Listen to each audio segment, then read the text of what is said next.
Welcome to Parenting 911, the lived experience podcast where real parents share real stories. Hello, everyone, and welcome back to the Parenting 911 Lived Experience podcast. It's great to see you, great to have you here. All right, let me tell you a truth that most parents really don't want to hear. Your child's school problems really may not start at school. In most cases, your child's school problems don't start at school. I want us to think about that for just a moment because many of us don't realize that we are the ones that set the stage for the day. Starting with when we wake them up in the morning to how calm things are in the home environment as we prepare for school, to when we say, "Have a great day, I love you," and they go into the school building. If our morning is chaotic, then that starts their day off chaotic. So many of our children's school problems don't necessarily start at school. I was working with a mom whose child had missed 8 days of school in 1 month.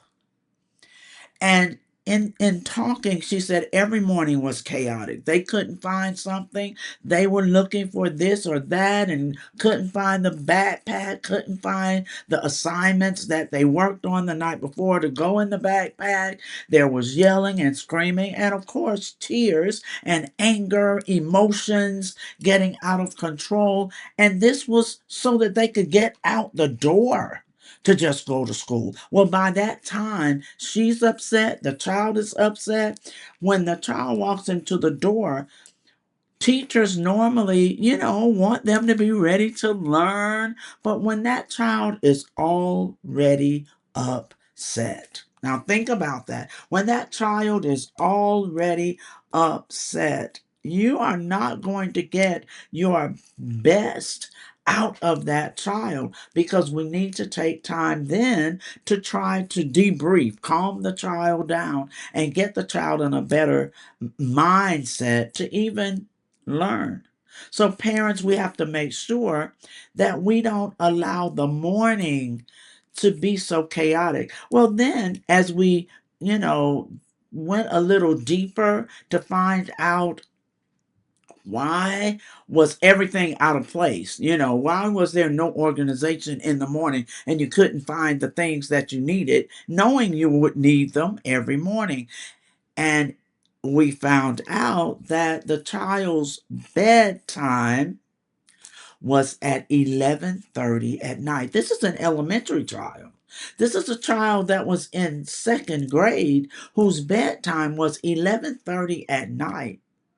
And the mom couldn't understand why they would be so grumpy in the morning and didn't want to get up. And now that started this chaotic movement every single morning. And some mornings, mom just gave up and said, "Forget it, just don't go."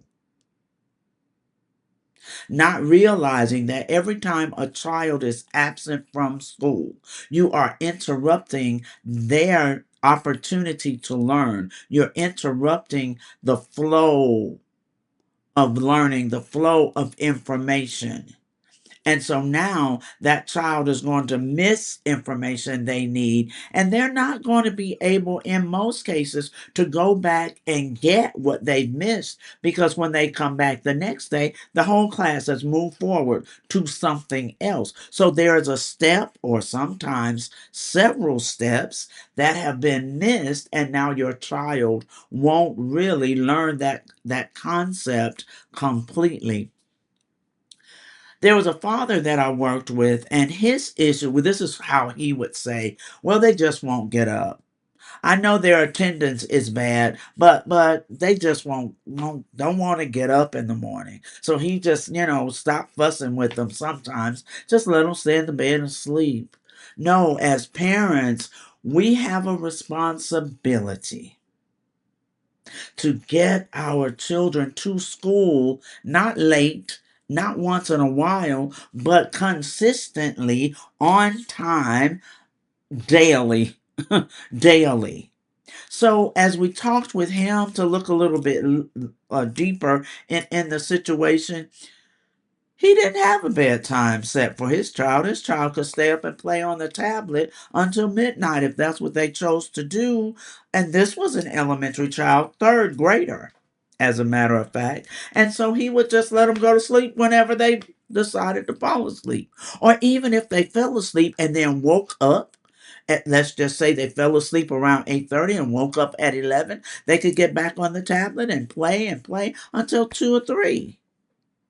And then he expected for them to be ready to get up at 5:30 to start getting ready for school. It doesn't work that way. And we as parents are the ones responsible.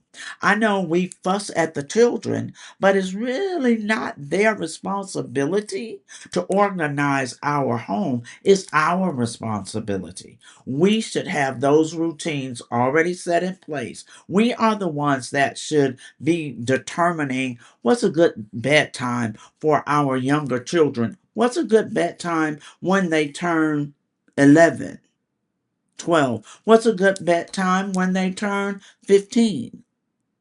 Because 8:30 still, that won't be a good bedtime for the 15-year-old. They can handle staying up until 10:30, 11. But a 6-year-old, 7, 8-year-old, they need to go to bed earlier. They need a few more hours to rest and be ready for the next day. And that's on us. We have to understand that part. That's on us to set the routines. So let's just understand that better mornings are not created in the morning. Better mornings are created from preparation that we do at night. So I know you're like, well, what do you really mean about that? About the preparation we do at night? We need to make sure that we set a non negotiable bedtime routine. Now, you know your child. Some children at that age fall asleep at 7 o'clock because they're worn out from all the activities during the day. All right. The activities of getting up, getting to school, their minds are tired from learning and thinking and paying attention. Then they have time, they have recess, some of them. They have PE, some of them. Maybe you allow them to go out and play after they have gotten out of school. Well, then they are worn out from the day early. If that is the case, make sure then you set their routine, their bedtime routine for earlier, for a little earlier, so that they can rest well all night long.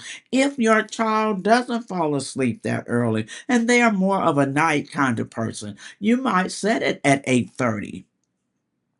But trust me, I recommend to you that 10 o'clock, 11 o'clock is not a good bedtime for a younger child. They need more rest. So you need to set a bedtime routine and then enforce it. Having the routine and not enforcing it is no good to anyone. It's a waste of time. But you need to set the routine and enforce the routine.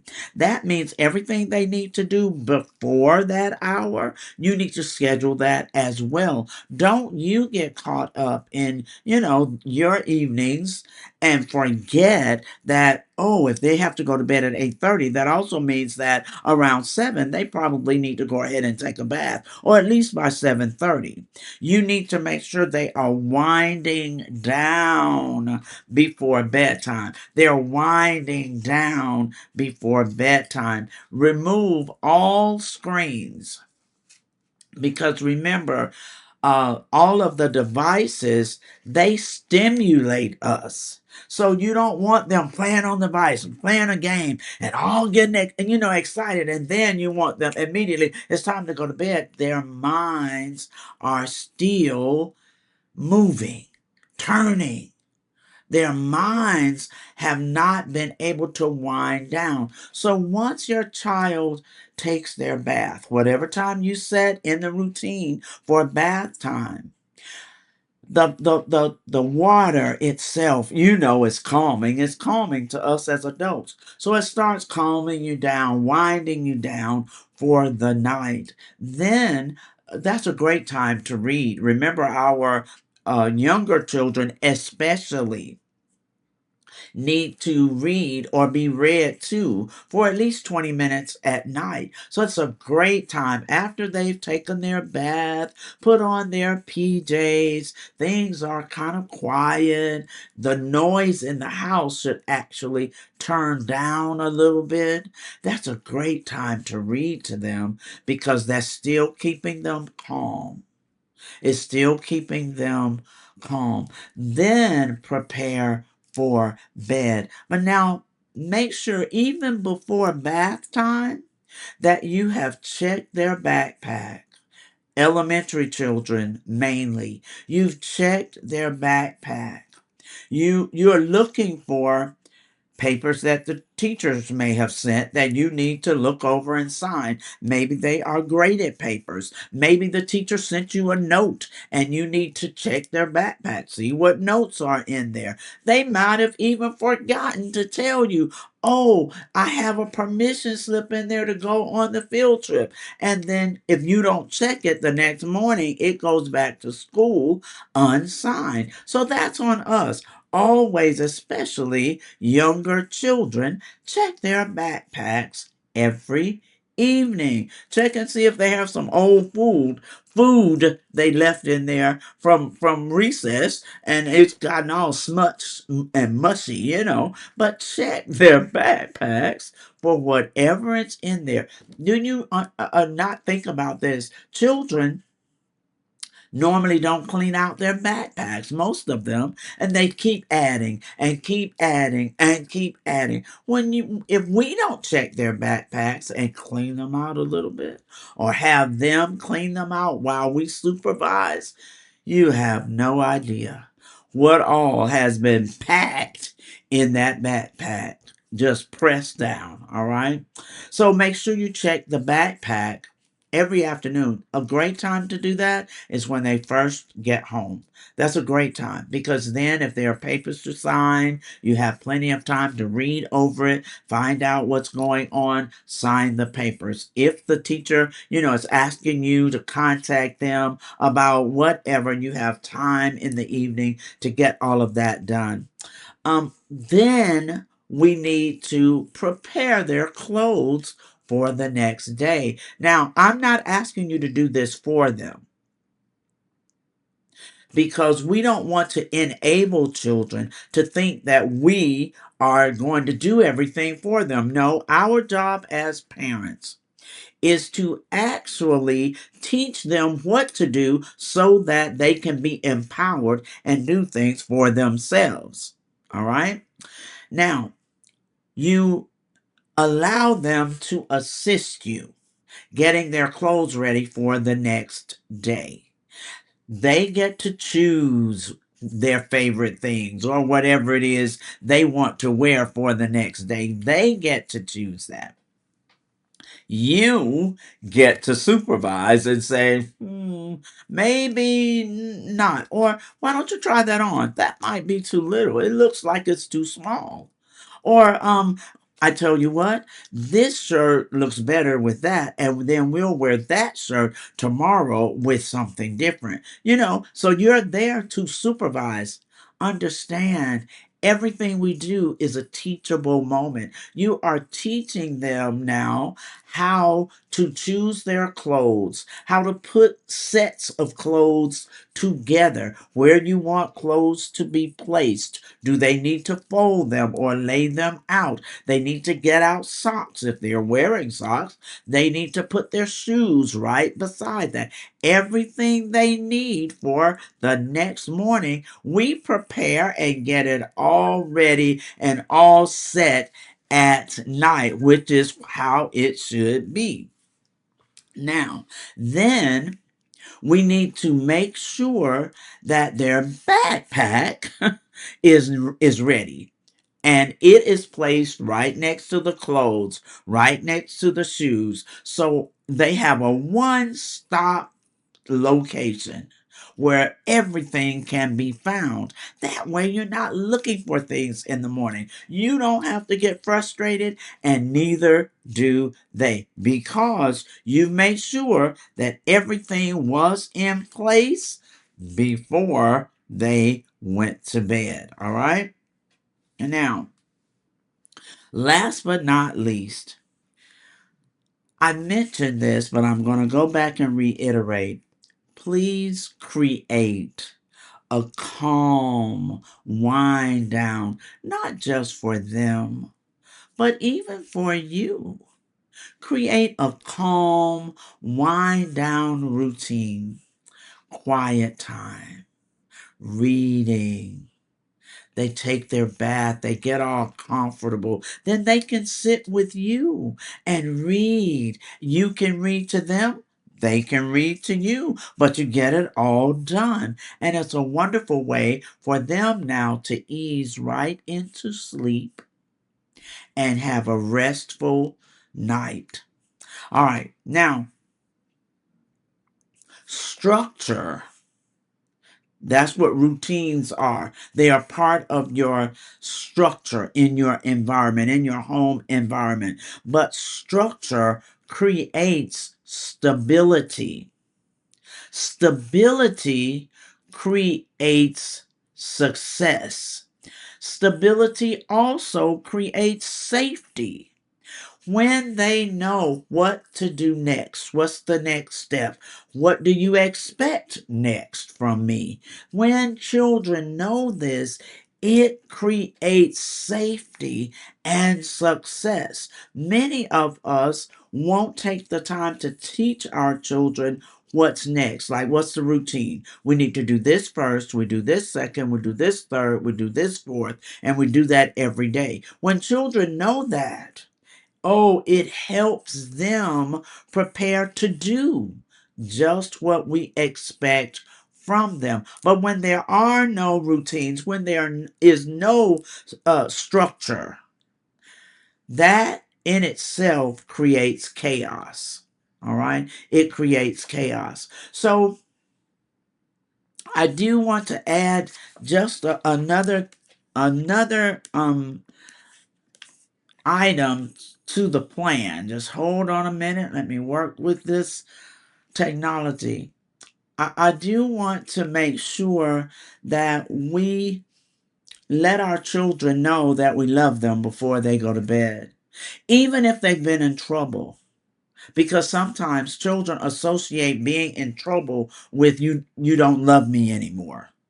So make sure, even if they've been in trouble, that this is such a great time to reconnect with them. As you read with them, maybe they lay their head on your shoulder or whatever the case may be. But what a great time before they close their eyes to go to sleep to just remind them, to reiterate, I love you. What a great time. And for them to learn to say it back to us. If mornings in your home feel stressful, we've got to do something about that. If things are chaotic and exhausting and you are yelling and screaming and arguing, we need to make a change in that. Go to parenting911.org, book a call with me, and let's fix that.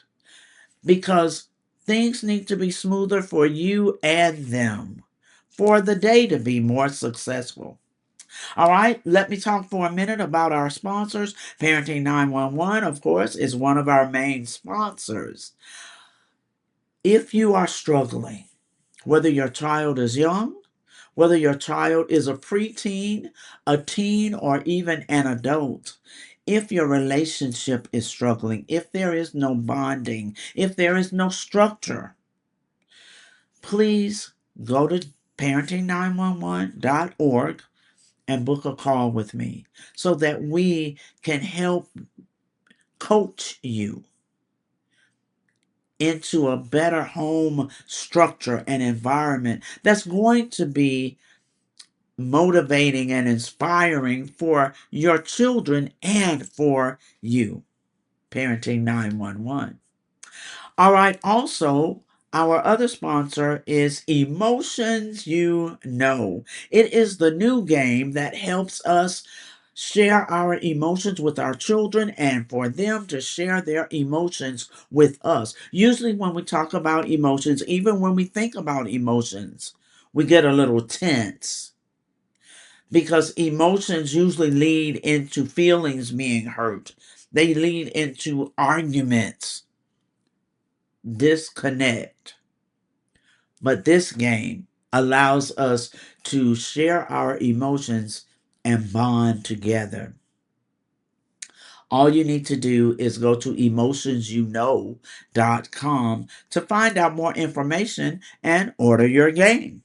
All right, so as we close, I am going to ask you to please subscribe. Please share this with others that you know need what we are doing. They need the Parenting 911. They need this podcast so that they can learn more about how to handle situations. We are talking about mornings, but what about when they get home from school? What's the routine? Parents, we need routines for every part of our day with our children. All right. I look to see you next time. Remember, we don't judge, but we do nudge because we need you to move forward. All right. See you soon.